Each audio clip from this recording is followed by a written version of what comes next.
സ്വരാജിന്റെ ഫേസ്ബുക്ക് പോസ്റ്റിനെ വിമർശിച്ച് കേമനാകാൻ ശ്രമിച്ച യൂത്ത് വ്യാജൻ പ്രസിഡന്റ് രാഹുൽ മാങ്കൂട്ടത്തിന് അദ്ദേഹം കൊടുത്തൊരു മറുപടി ഇപ്പോൾ വൈറലാണ്.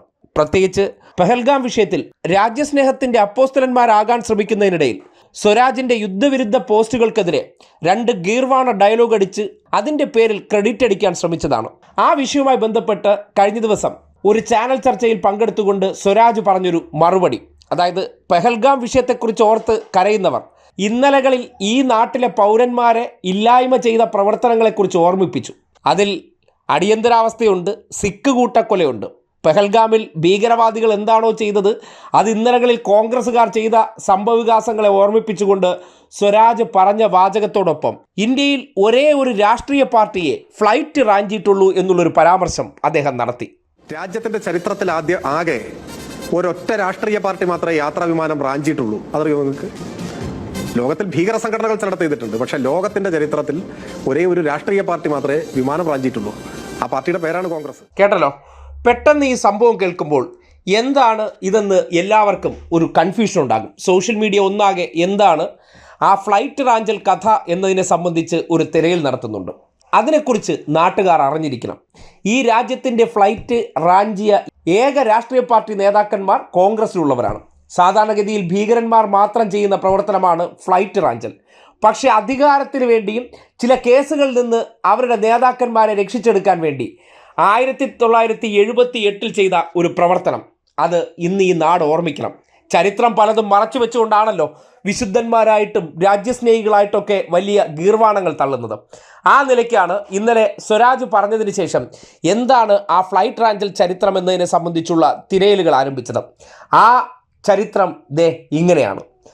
1978 ഡിസംബർ 20 ഇന്ത്യൻ എയർലൈൻസ് ഫ്ലൈറ്റ് 410 കൊൽക്കത്തയിൽ നിന്ന് ഡൽഹിയിലേക്കുള്ള ആഭ്യന്തര യാത്രയ്ക്കിടെ കോൺഗ്രസ് അനുഭാവികളായ ഭോളാനാഥ് പാണ്ഡെയും ദേവേന്ദ്ര പാണ്ഡെയും ചേർന്ന് ഹൈജാക്ക് ചെയ്തു.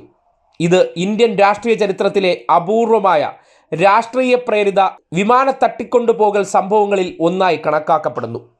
സംഭവത്തിൻ്റെ പശ്ചാത്തലം ഇങ്ങനെയാണ്. ഇന്ത്യയുടെ മുൻ പ്രധാനമന്ത്രി ഇന്ദിരാഗാന്ധിയെ അഴിമതി ആരോപണങ്ങളുടെ അടിസ്ഥാനത്തിൽ ജനതാ പാർട്ടി സർക്കാർ അറസ്റ്റ് ചെയ്തിരുന്നു. ഇതിൻ്റെ പ്രതിഷേധവുമായി കോൺഗ്രസ് യൂത്ത് വിങ്ങിൻ്റെ അംഗങ്ങളായ ഭോളാനാഥ് പാണ്ഡെയും ദേവേന്ദ്ര പാണ്ഡെയും ഫ്ലൈറ്റ് 410 ഹൈജാക്ക് ചെയ്തു. അവർ വിമാനത്തെ ഡൽഹിയിൽ നിന്ന് വാരണാസിയിലേക്ക് തിരിച്ചുവിട്ടു. ഡൽഹിയിൽ ലാൻഡ് ചെയ്യാൻ പോയ വിമാനത്തെ പൊടുന്നനെ ഇവർ സീറ്റിൽ നിന്ന് എണീറ്റ് നേരെ കോക്പിറ്റിലേക്ക് കടന്നു കയറി പൈലറ്റുമാരെ ഭീഷണിപ്പെടുത്തിയാണ് വിമാനം ഡൽഹിയിൽ നിന്ന് വാരണാസിയിലേക്ക് തിരിച്ചുവിട്ടത്. ആ ഹൈജാക്ക് എന്തിനു വേണ്ടിയായിരുന്നു എന്നറിയുമ്പോഴാണ് നാട് ഞെട്ടുന്നത്. വിമാനം ഡൽഹിയിൽ ഇറങ്ങാനിരിക്കെ ഇരുവരും പൈലറ്റിൻ്റെ ക്യാബിനിലേക്ക് പ്രവേശിച്ച് വിമാനത്തെ വാരണാസിയിലേക്ക് തിരിക്കാൻ ഭീഷണിപ്പെടുത്തുകയായിരുന്നു. അവർ ഇന്ദിരാഗാന്ധിയെ ഉടൻ വിട്ടയക്കാനും അവരുടെ മകൻ സഞ്ജയ് ഗാന്ധിക്കെതിരെ എല്ലാ കേസുകളും പിൻവലിക്കാനും ജനതാ പാർട്ടി സർക്കാർ രാജിവെക്കാനും ആവശ്യപ്പെട്ടു. വിമാനത്തിൽ 132 യാത്രക്കാരും ജീവനക്കാരുമാണ് ഉണ്ടായിരുന്നത്. വിമാനം വാരണാസിയിൽ ഇറങ്ങിയ ശേഷം ഇരുവരും ഉത്തർപ്രദേശ് മുഖ്യമന്ത്രിയുമായുള്ള ചർച്ചയ്ക്ക് ശേഷം കീഴടങ്ങി. ആ സന്ദർഭത്തിൽ ഉത്തർപ്രദേശ് ഭരിച്ചിരുന്നത് കോൺഗ്രസ് സർക്കാരാണ്. അങ്ങനെ കോൺഗ്രസ്സുകാർ ഈ നാട്ടിൽ അവരുടെ നേതാവിനെ അഴിമതി കേസിൽ അറസ്റ്റ് ചെയ്ത് ജയിലിലടച്ചപ്പോൾ അതിൽ നിന്ന് രക്ഷിക്കാൻ വേണ്ടി വിമാനം റാഞ്ചിയിട്ടുണ്ട്. ഈ ഹൈജാക്കിനെ തുടർന്ന് പിന്നീടുണ്ടായ സംഭവ വികാസങ്ങളെക്കുറിച്ചുകൂടി നിങ്ങൾ അറിയണം. ഇന്ദിരാഗാന്ധിയുടെ നേതൃത്വത്തിൽ 1980 കോൺഗ്രസ് വീണ്ടും അധികാരത്തിലെത്തിയപ്പോൾ ഹൈജാക്ക് കേസിലെ കുറ്റപത്രങ്ങൾ പിൻവലിക്കപ്പെട്ടു. ഭോളാനാഥ് പാണ്ഡെയും ദേവേന്ദ്ര പാണ്ഡെയും കോൺഗ്രസ് ടിക്കറ്റിൽ നിയമസഭാ തിരഞ്ഞെടുപ്പിൽ മത്സരിച്ച് വിജയിച്ചു. ഭോളാനാഥ് പാണ്ഡെ 1980, 85, 89, 91 കാലഘട്ടങ്ങളിൽ ഉത്തർപ്രദേശ് നിയമസഭയിൽ അംഗമായിരുന്നു. ദേവേന്ദ്ര പാണ്ഡെയും 2 തവണ MLA ആയി സേവനമനുഷ്ഠിച്ചു. ഈ സംഭവം ഇന്ത്യൻ രാഷ്ട്രീയത്തിൽ വലിയ ഞെട്ടലും വിമർശനങ്ങൾക്കും ഇടയാക്കിയ സംഭവമായി. വിമാനം തട്ടിക്കൊണ്ടുപോകൽ പോലുള്ള ഗുരുതരമായ കുറ്റകൃത്യത്തിന് ശേഷം പ്രതികളെ രാഷ്ട്രീയ സ്ഥാനമാനങ്ങൾ നൽകി ആദരിച്ച കോൺഗ്രസിൻ്റെ നടപടികൾ നിയമത്തിൻ്റെ ആധിപത്യം ചോദ്യം ചെയ്യപ്പെടുന്ന രീതിയിലായിരുന്നു.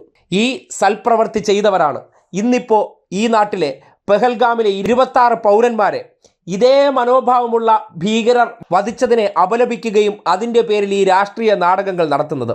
ഇന്നലകളിൽ ചെയ്ത കാര്യങ്ങളൊന്നും ആരും ഈ സന്ദർഭത്തിൽ പറയണമെന്ന് വിചാരിച്ചതല്ല. പക്ഷേ സ്വരാജിനെ കൊണ്ട് ക്രെഡിറ്റഡ് കേമൻ്റെ ഡയലോഗിനെ തുടർന്ന് പറയിപ്പിച്ചതാണ്. അപ്പോൾ സിഖ് കൂട്ടക്കൊലയും വിമാന റാഞ്ചലെല്ലാം ഈ നാട്ടിലെ പൗരന്മാരെയാണ് കോൺഗ്രസ്സുകാർ കൊന്നൊടുക്കിയതെന്ന് മറക്കരുത്. അവരാണ് ഭീകരവാദ പ്രവർത്തനങ്ങൾക്കെതിരെ മുതലക്കണ്ണീരൊഴുക്കുന്നു എന്നുള്ള യാഥാർത്ഥ്യം നാട്ടുകാർ തിരിച്ചറിയണം.